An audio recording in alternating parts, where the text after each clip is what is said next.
Welcome to Trekkie and Beyond, a Star Trek podcast. I'm Anika. And I'm Andrea. And welcome as we are discussing episode 9 of season 5 of Discovery, Lagrange Point. And this episode is all about the Discovery versus the Breen and trying to get the artifact that can recreate universes and people and all this stuff and possibly bring Lark back to life. Or just be put into a really box that no one will ever touch, like Indiana Jones, which is what Starfleet wants to do with it. So, who's going to win? Who's going to do this? Who's going to actually be about action and do it? Or who's going to discuss and lose it? So let's get into it. Monica, initial reactions to this episode. I love Star Trek Discovery. I really loved and connected with the visual effects in this episode. There was some special features I'll talk about more in just a bit. I also like that we had an away mission that was also like a cultural immersion. Saru and Tarina are back. Much love there. I love that connection. He had me at hello with the flowers. Saru, you keep giving that love. Loving that. And with that away mission, I was feeling in the visuals a cross between Iron Man and Ocean's 11, which I'm going to call like Ocean's 4 because it wasn't like 11 people involved, but it was more like 4. And so that scene where you could see like the just the characters' heads, that was pretty cool. And then like the two teams going really into like a heist. And that was, instead of a heist for jewelry or money, it was that heist for the progenitor tech that they missed out on because they snoozed and lost. So we got those connections there. Just one more point. I love the genuine relationships again. And there was the scene between Paul and Hugh where they exchanged an on-screen kiss. And I was like, that is such like a romantic gesture between these two dads as their child went off to the next adventure. And so like, yeah, I like connected with a lot of these character developments, and not just because like it's Pride Month, but just because of the overall storyline. What about you, Andrea? What about your initial reactions? So my initial reaction is bad timing. Hesitation is pointless. And there's a famous line in this episode: science later, issue action, whatever, now. Science later, how to fix it now. And sometimes Discovery gets lost in the title of their ship, Discovery, and being about the wonder. And this entire episode, every single, like, when there should have been no thought, just action, they kept to stop and to discuss the science or have like a meaningful conversation. And it was like, hey, you know how the Breen are like warping, like full warp towards the progenitor technology? Maybe you know what it is. Stop scanning and just grab it and go. Like, why are we wasting time talking about it? And then it's like action after the Breen. Like, you see the Breen get there, immediate grab, pull it in. So it's, why are we wasting time talking? Science later. Could you have not scanned it when it was on your ship? Were you going to leave it out in space? Like, you were going to grab it anyway. So why are we wasting time discussing when you could just have grabbed it and did all these things on the ship? 1. 2, when you're on your little Ocean's 4 Iron Man heist, not have meaningful conversations while you're in the ship. Just now's not the time to talk about how you feel like you failed your relationship. You know who doesn't care? The Breen. You know who doesn't care about this? Everyone who's going to die if the Breen win. Maybe now. I was literally screaming at my TV. Not the time for an emotional conversation. Bad timing. Just bad timing. And then 3, hesitation. If Alpha Team was set and ready to bring the shells down, and just because you had guns pointed at you, why do you still not say, get us out of here? Why not pull them immediately? Why not continue with the plan? Stop trying to connect with people. Stop it. Moll has shown you at every step of the way she will do whatever it takes to bring Lark back. She has literally taken over a Breen ship. That is how dedicated this girl is. Michael, you can see this. You are smart. Stop with the hesitation and like believing in the good of every person. I understand that it's Starfleet. I understand you want to believe the good. I know you don't shoot first, but seriously, this is not about just you. It is about the entire universe and all of creation. Get yourself together, girl. Bad timing. Now, on the good timing, I did enjoy I did miss Saru. I didn't realize how much I missed him until I saw him. I was like, "Oh, you're back." I did love how Trina continues to like sort of put him in his place a little bit, but I also like when he gave it back to her. When he was just like, your race is not the only one who can put work first. Trust and believe that." So I love that little sassy but firm Saru. I feel like now what I'm going to say, Monica does not know yet, and it's going to seem very like, just if you're watching this on YouTube, look at her face. I don't understand this episode. We sort of learned nothing in this episode. This episode was a very action-filled filler episode. I watched it back to back. I watched it 2 times in a row just to think, was I missing something? But like technically nothing happened in this episode. Like everything that sort of really did happen could have been in a 10-minute like flash forward or flashback sequence. And yeah, for me, it just feels like you got the technology and now you're trying to discuss it. And a lot of it was them trying to steal it back. But we didn't really learn anything in this episode. So I really feel like with one more episode left to go, I was sort of hoping we got a little bit more answers about the technology versus it just being all forced to the last episode. Because then I feel like that's going to get rushed. I felt like they could have gave us a little bit more of the technology in episode 9, and they were sort of dragging it out. And I felt like this episode did not, a lot of this episode could have been 10, 15, 20 minutes. It did not need to be a full hour. And I feel like because of that, they dragged out stuff that did not need to be dragged out. So there's a lot to unpack there. So, but Saru joined he returned to the Federation in this opening scene, and he arrived with flowers, but he looked around. I could see that he was like, something has changed. We were at peace before I left, and I returned, and now like this seems like this is havoc. There's a lot more stress going on. I'm sure he's thinking like, I was only away for like 10 days, folks. Like, what in the world has happened?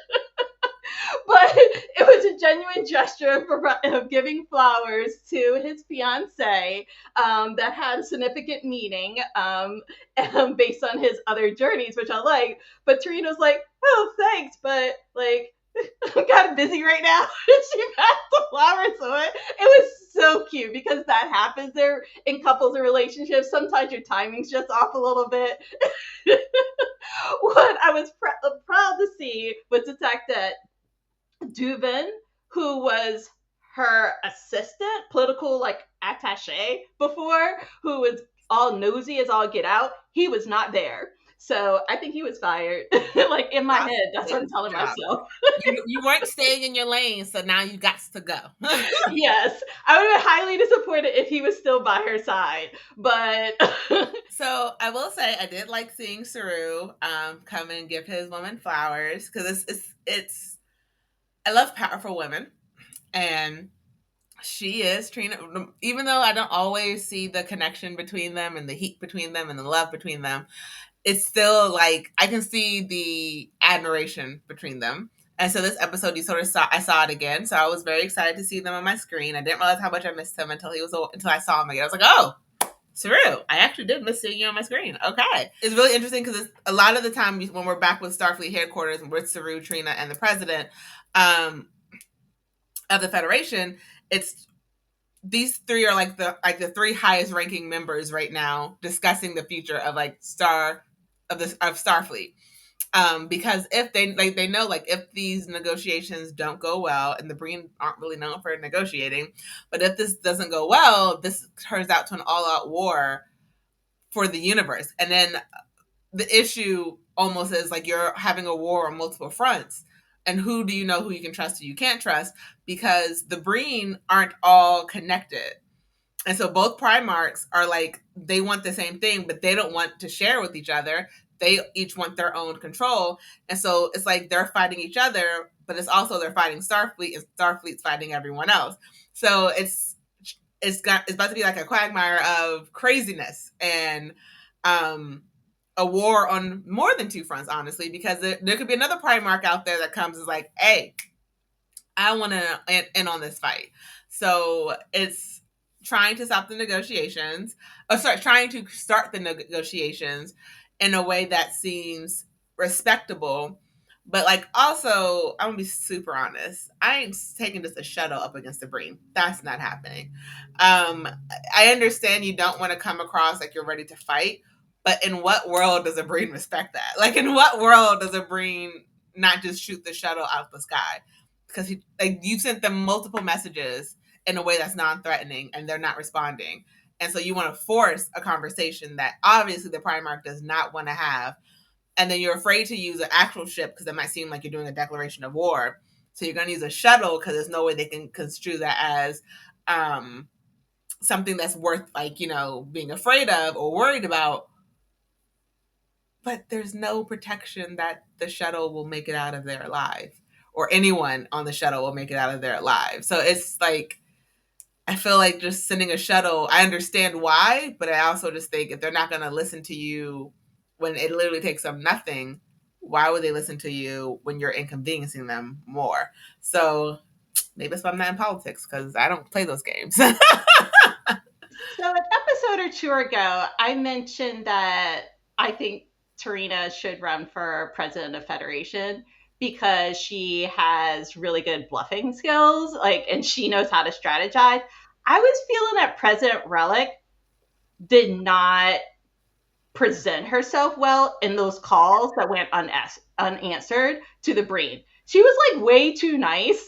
And like there was no risk. She didn't like threaten him in any sort of way. It's like, oh, I need to, we need to talk. Can you call me back? It was just like, so there was no sense of urgency there. And of course they're not going to pick up because why when they have this other bigger stakes. So let's see how this all unfolds. They better not kill off Saru, but because we have a wedding to get to, as Michael stated. Let's see if we get a wedding to get to. I mean, hey, I just said sending one shuttle when the Breen have no problem shooting first and never asking questions. One shuttle is not going to stop them from shooting first and never asking questions. But in this episode, I want to say in this episode, we're really seeing the Discovery crew and Rayner like really meld and sort of take on each other's traits. Because I can see that they're sort of like, there was a joking part of them like acting like him a couple episodes ago when it's like, do you really want the science or you just want the answer? And so I see in this episode when they are trying to get to where the progenitor technology is, and they're like trying to explain the science, and Michael's like, science later, answer now, like what do we have to do? And I feel like that was such a Rayner thing to do, because sometimes like I don't need to understand it right now, I just need to know what to do, and then you can tell me later when we're not in the thick of it. Don't waste seconds giving me information that does not get me to the point. If I like need it, like we're in a life and death situation, every second counts. Tell me the issue. And then it was funny because when someone else was like, well, why do we have to do that? And then Tilly repeated back, science later, facts now. Or action now. So I thought it was really funny and cute how they're both rubbing off on each other in a way that I think is making them a new family that's accepting him for who he is without trying to change him, but also being understanding like sometimes we have to be crew then family. So I'm liking that they are coming together. But we see that when they get to where the progenitor technology is, they do, and I said this in the very beginning of this episode, like they do, in my opinion, waste like a minute, 2 minutes, 3 minutes of discussing the technology and being in awe of the technology and be like, oh my gosh, they left it here. Like you can only see it if you get this close. And Discovery has a habit of wasting time doing that. And it's like, I understand you were initially supposed to be a science research vessel, but now is not the time. Now is the time for action.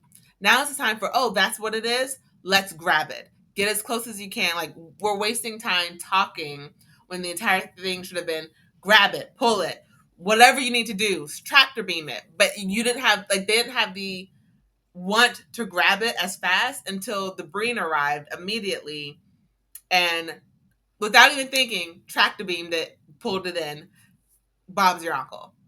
And Discovery has like a habit of wasting time being in awe of science. And it's like, not the time. Not the time. It's a little bit of bad timing. And I just have to talk about that just for that minute, because when I say I was literally screaming, I said this earlier in the episode, I was literally screaming at my TV. It's not the time. The Breen are on the way. You made this entire thing of like, we had all this, like the end of last episode, beginning of this episode. You have to get there. You have to get there before the Breen. You have to get there before the Breen. You got there before the Breen, but you didn't do what you came here to do, which was to grab it before the Breen. It's not about just always getting to the finish line. You actually have to cross it. It doesn't matter if you're the first one to the finish line. If you did not cross it, if you're not the first person to cross it, you are not the first person to cross the finish line, Discovery. And now this entire episode is your fault. Thank you for coming to my TED Talk. We're on a similar wavelength. In my notes, I wrote, you snooze, you lose, Discovery. And that's what happened. I do want to circle back to the fact that when we first meet Discovery in this episode, they're recovering from like their last jump. Mm-hmm. And so the spore drive seems to be like out of sorts. They had to do a lot of repairs. So there was a rush, and Paul is under immense pressure and to try to fix things. And like Book is trying to help fix things, which is interesting because I didn't know he knew really the schematics of the ship. But he's now Mr. Fix-It on the ship. Open book. He's a book. He's an open book. And so there's like that frantic repair work that's underway. What I think should have happened was there was a crew working on the repair, and then a crew that's like, okay, once we arrive, let's do this, right? Because then they jumped, and then they got like settled after their jump. It was like, is everyone okay? La da da da da. Like, let's try to scan. Oh, we can't penetrate the scan and figure out what's inside the cylinder, and like we're all in awe, instead of like, okay, well, team B, let's go.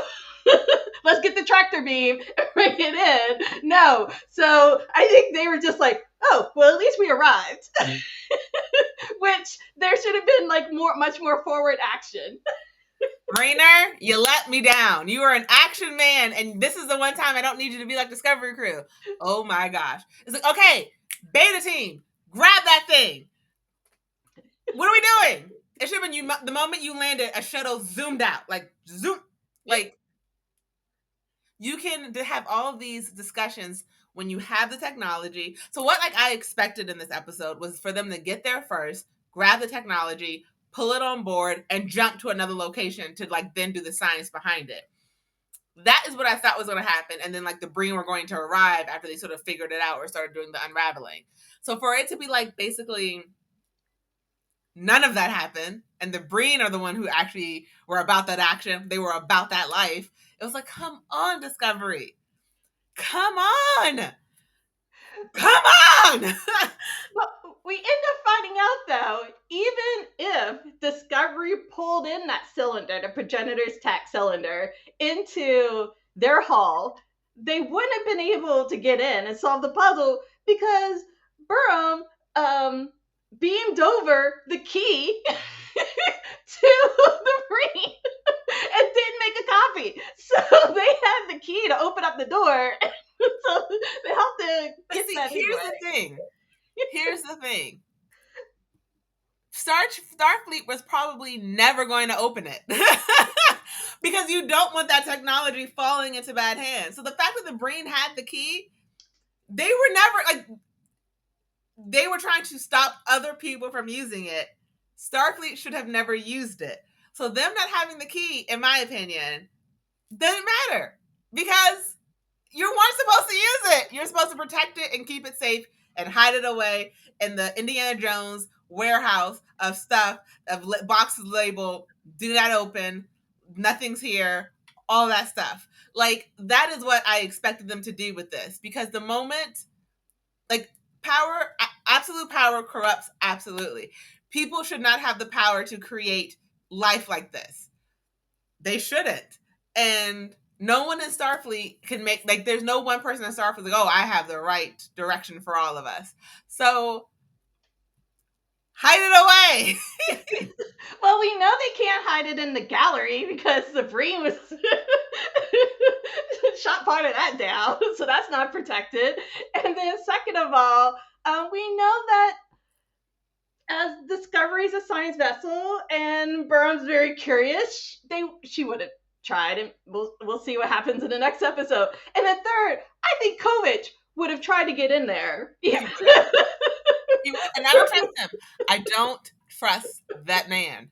I do not care if the writers themselves say he's not evil. I was like, yet is on the end of that sentence, and you and I both know that.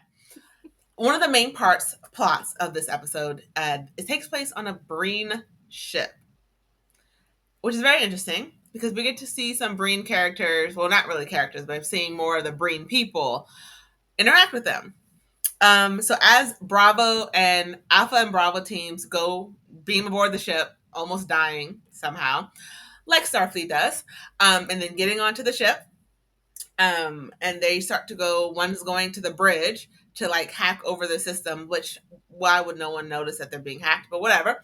And then the other group, Michael and Book, are headed towards the storage bay to try and put a physical lock onto the progenitor technology so they can beam it aboard Discovery, put the shields down, and then just like jump out of there.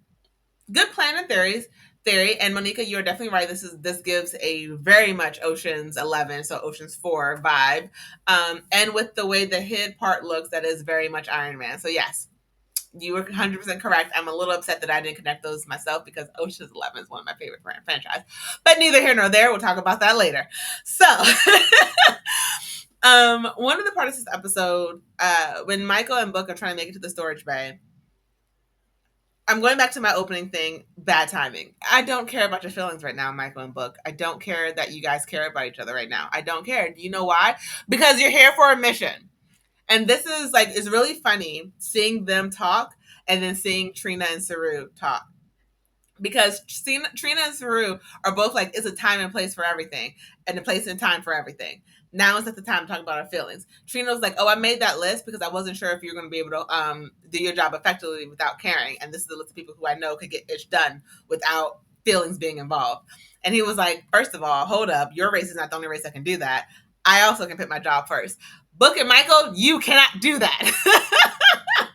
So I find it really funny that we have this episode where we see the power couple and like the politician couple like loving each other but understanding work comes first, and then this couple who have the heat and the passion in the past season, they're trying to get it back now, wasting valuable time talking about your feelings. I just had to get that out again.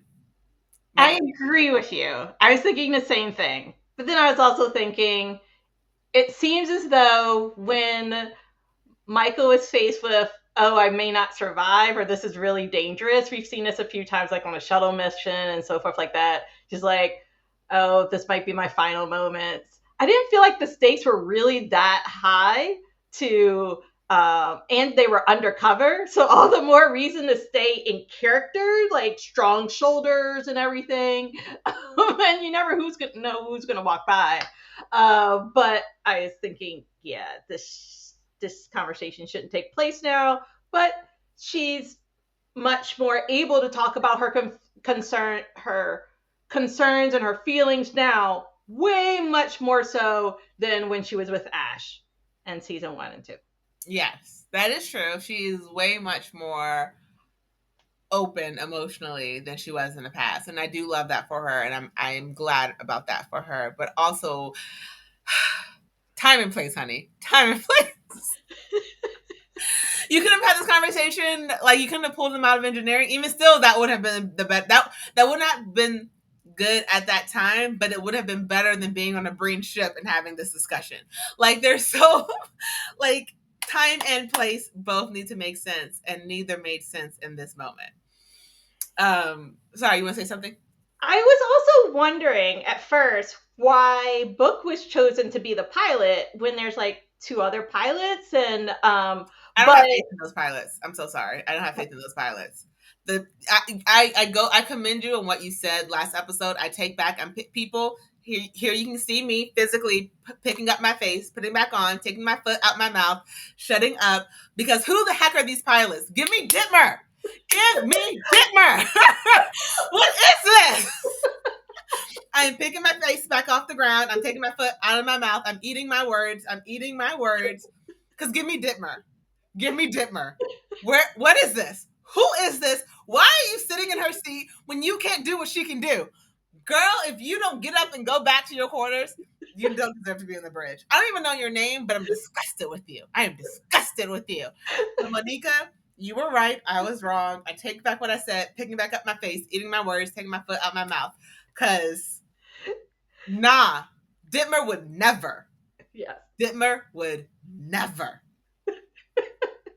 Thank you. So I was thinking about like, why is Book chosen? Unless these two pilots are like the night shift, the B team, the lower deckers. I don't know, but I don't feel a lot of confidence from Michael for these pilots. The fact that she's going to choose someone that's not even in the Federation. That's what did he call it? An associate to like, yeah, he made up a name for himself, like to go on this mission.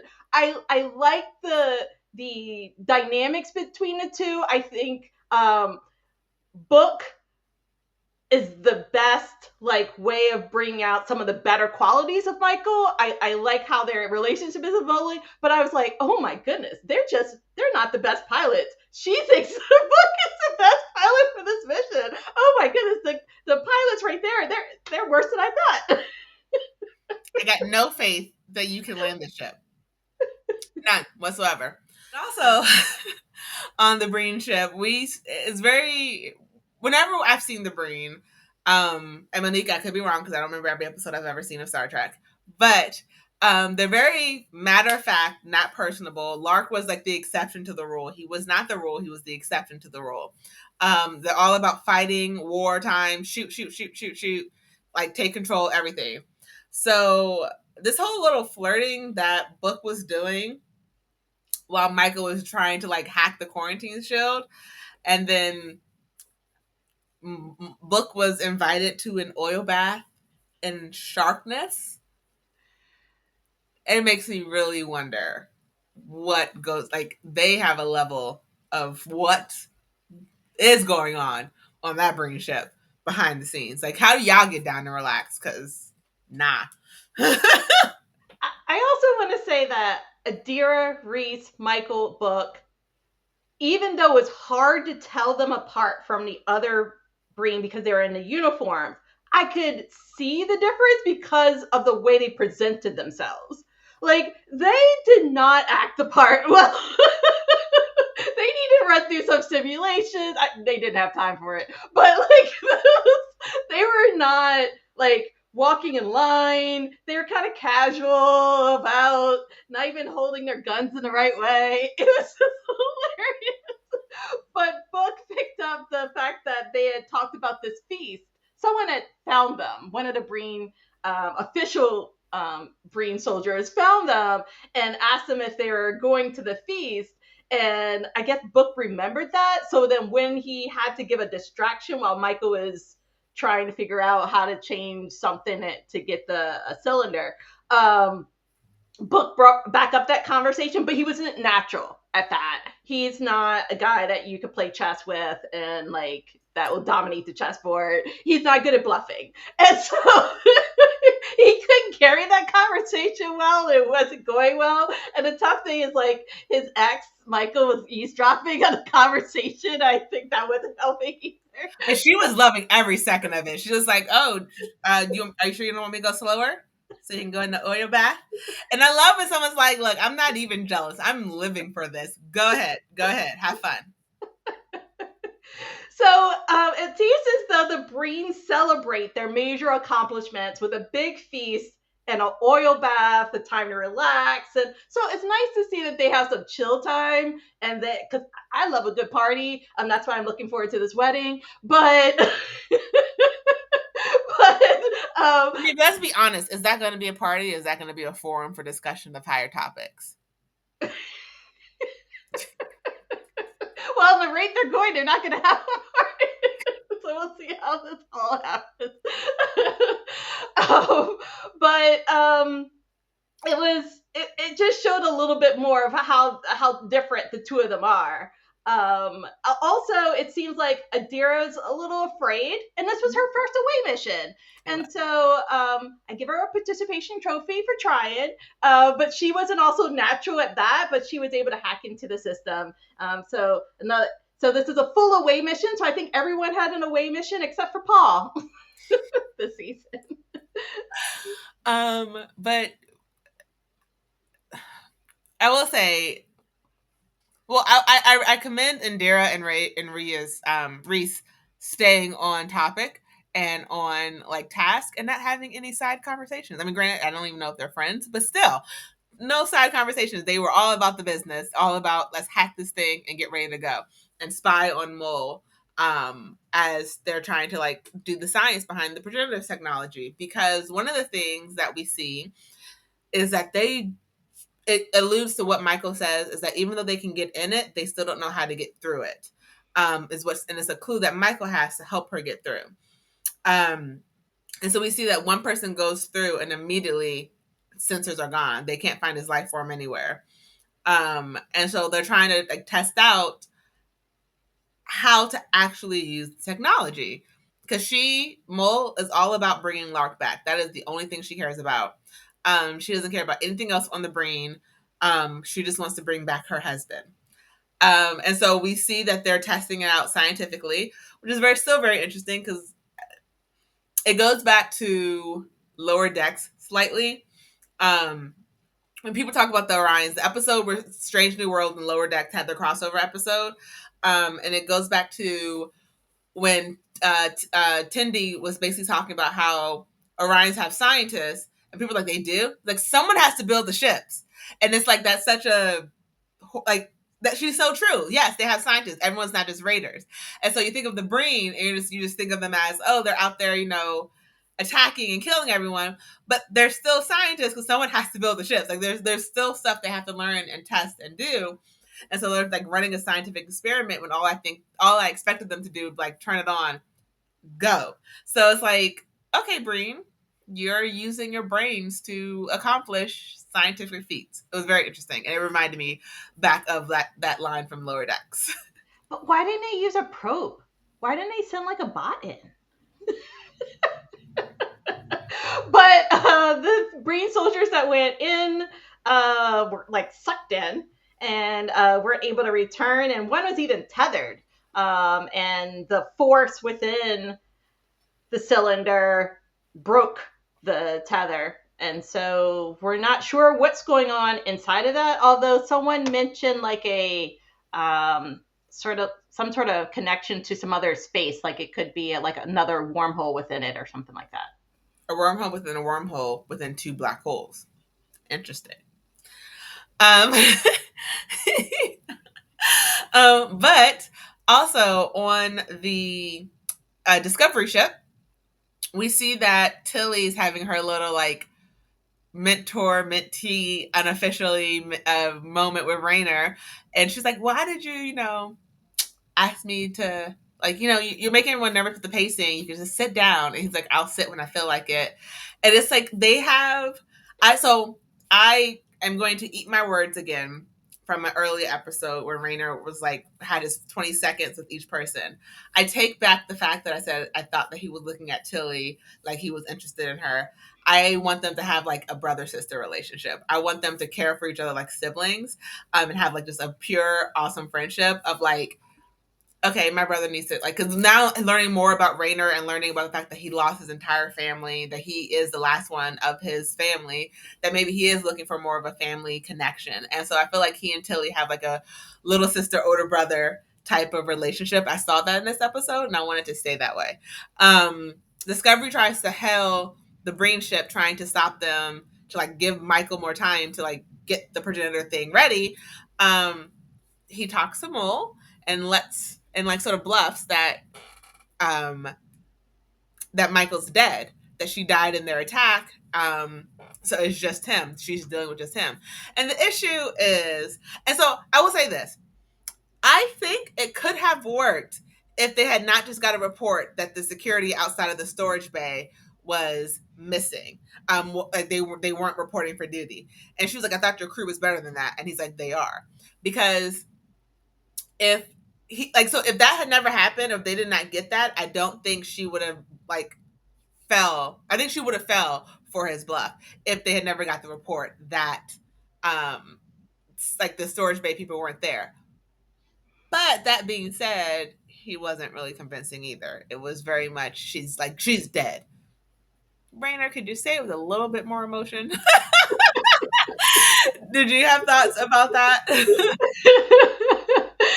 Yes, it doesn't seem like he's as good as bluffing. Definitely not as good as Tarina at bluffing. Because she had that Primarch thinking that they were that they had to negotiate, and really they had all the cards in their hands. But he tried, and he did buy them a little bit more time. Just not enough time. Not enough time. It was not enough time. So yeah, it was interesting. But as we come to the end of this episode, with Discovery breaking into the storage bay, Moll, who's about that life and is about what she says she's about, jumps in because she's like, I'm not losing the way to bring back the love of my life. And so even, and it seems like you see even the Breen captain, who's like her second, I guess, or who's her first person, her first mate, he's like, no, you can't. And she's like, I'm not losing him. Like, she's like, I'm going to find a way to bring my man back. And so she jumps into the unknown, not caring. And I will never take my foot out of my mouth when it comes to Moll. She's about that life. She is about what she says she's about. And I love that about her. Regardless of the fact that she's not making good decisions that would reflect kindly onto my life, like surviving if I was in this universe. She about that life. And I respect it, and I respect her for it. And Michael, being Michael, is like, look, I'm here, it's right here. I can't take a chance. I'm going to do it. And so Michael does what she does best. She leaps without thinking. And she jumped in too. And it was like, Michael, this time I'm not going to judge you for this one, because Moll was in there. And Moll is smart. I do not care what, I don't care that she does not have your clue. Moll is smart. And if any, I don't think those other Breen people in there could have figured it out. But if anyone would have taken the time it needed to figure out what needed to be done to bring Lark back, Moll would have done that. So, Michael, I commend you on that sacrifice, because you don't actually know what you jumped into. Like, you really don't know what's happening. And technically, if there is another side and they're jumping onto the other side, Moll has some Breen backup, and Michael, you got no one. So I'm like proud of her for jumping, because she can't risk it falling into their hands, but also by yourself. Okay. Right. So Michael asked Book to cover for her, and she jumped in. Book didn't jump in, but Book did fire and hit, I guess, the first Moll's first mate. Like, so the adopted Primarch, I don't know, whoever's leading the Breen right now, that guy just died. So who knows who's going to lead this, or if this other Primarch is now going to come in and not have a struggle, because the Breen doesn't really have a defined leadership now, at least on this vessel.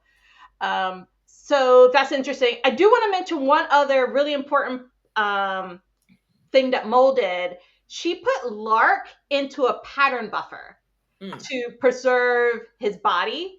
And so we've seen the pattern buffer a few other times before, so it's interesting how this is being used. Once again, she's always quick on her feet thinking about this, and because she's in it for one thing and one thing only, as you stated, and that's to save the love of her life. And so she's preserving his body to bring him back. Because Moll is about that life. If there's anyone you ever want on your side, it's her. Just gonna say that because, as I stated, I think very earlier in the season, a hero's love means I will die because you will sacrifice me to save the world. I want that person who's going to sacrifice the world to save me, and that is Moll every day of the week. I need her on my side. I want to survive. I will survive. Thank you. Okay, I know, people. I'm going a little crazy, but that's what y'all came here to listen to. You want the rationale and calmness from Monica and craziness and dead inside from me. So we're gonna be about that life. So, any final thoughts, Monica, before we come to the end of this episode? Well, we got to talk about the cliffhanger because more craziness ensued. So Moll, Michael, and a few Breen are inside of this progenitor tech, right? And then that gets ejected out into space and explodes or Yeah, something. We're like not like a mini sure. wormhole type thing. Right. Anyway, it's hard to grasp. We don't understand. This is the big cliffhanger. And that's really when Rayner then takes the captain's chair. It's like, okay, now that Michael's not around anymore. And he pounds on the chair and says, failure is not an option. Let's do this. So here's my thought on that. I feel like he never sat in the captain's chair because he always was like, it's not my chair. Like Yeah. it's so for me, it's like when someone does something, be afraid. If they're used to all of their captains sitting in the chair, and that for them presents calm. For Rayner, maybe pacing is how he stays calm, is when he's best thinking when he's moving. And he's not afraid when he's moving because we never really see him sitting down. Whenever he's taking charge, he's always up walking around because what works for one person doesn't necessarily work for everyone else. And so Discovery, they all sit in the chair and that's how they do it. Rayner is like he's very different from everyone else. And he's like, for him, it's not really about sitting in the chair. It's not my chair. I'm going to walk around and like, this is how I work. For him sitting in that chair, that was not a good thing for me because it was like, oh, Right. it's like he's worried now. Like, yeah, I agree. But I also really like the let's do this line, right? Picard says engage, Michael says let's fly, Pike says hit it, even Spock has make the ship go now, right? So it's funny that Rayner's line, which is fitting for him, is let's do this. because Rayner is about that life. He's about this business. He's like, look, let's not mince words.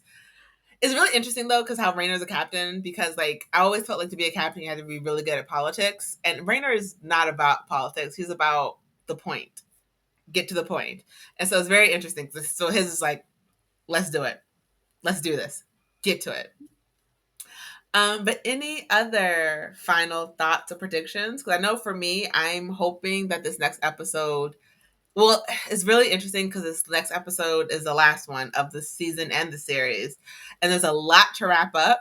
So there's a part of me that's like either they're going to split like half the episode of them fighting and the other half is closing up the loose ends, or is it going to end and then it's just over? Like there's so many ways this series can end. And I know this now, this next episode is 90 minutes. And so they have more time to do a lot. But I'm also very worried that they might do what they do and discovery it and take this huge, like, season long story and fall flat at the last episode. So I'm hoping that doesn't happen. So I'm very nervously excited to watch this last episode because with the way this one ended, so much could happen in the next one. It can end. I can't even predict how it's going to end because it's literally going into the unknown. You're going into the void. So I'm excited. Monica, what about you? I'm excited. sad that this show is going off streaming, going off the air, but just engage in this mystery. And I want to know about the tech. I want to know about the progenitors tech. Moll doesn't know what she's doing. Michael has a little bit more information. So we'll see. The stakes are so high. The two of them and maybe more Breen are inside, and there's going to be battles that's going to have to ensue inside, outside. I don't know. We have another Breen part. It's just going to be a roller coaster ride of emotions. I know. I just need to know about this technology, how it evolved, how it developed, how do you use it, and then like let's destroy the thing. That's my take on it. We'll see how it, who knows what direction we're going into, but I'm looking for that and the wedding. I forgot about that. See, this 90 minutes is not enough time. I'm very nervous. But as always, I'm Andrea. And I'm Anika. And live long and prosper.